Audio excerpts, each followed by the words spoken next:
यहाँले चाहिँ हामी कहाँ डाइरेक्टली विदेशबाट आउनुभयो होइन, कतारबाट डाइरेक्टली घरै नगइकन यहाँ आउनुभयो हिलिङको लागि होइन। आज हाम्रो हिलिङको अन्तिम दिन सेसन सकिएको छ। तपाईँले कस्तो महसुस गर्नुभयो होइन यो हिलिङ सेसनबाट पहिलाको होम र अहिलेको हिलिङ पछाडिको होमलाई हेर्दाखेरि कति डिफ्रेन्स पाउनु, कस्तो अनुभव गर्नु, आफ्नो अनुभव सेयर गर्नु, छोटो परिचय छ। अनि पहिलाभन्दा धेरै चाहिँ महसुस फिल भइरहेको छ।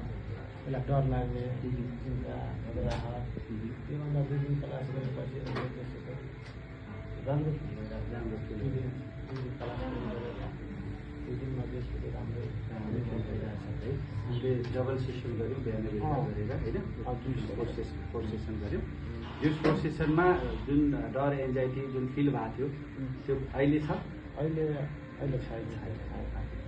ओके, अडियन्सलाई के भन्न चाहनुहुन्छ? अब के यहाँ अब म आएको जसुकै राम्रै भयो, 2 दिन 3 दिन क्लास गरेको। अब जसलाई यस्तो छ भने आउनु देखाउनु ठिक हुन्छ, राम्रो ठिक हुन्छ होइन। कतिले चाहिँ इज दिस रियल भनेर भन्छन् कि सत्य हो? सबै मलाई त सबै ओके, थ्याङ्क यू सर। हस्, हामीलाई सेवा गर्ने अवसर दिनुभयो, यहाँलाई धेरै धेरै धन्यवाद।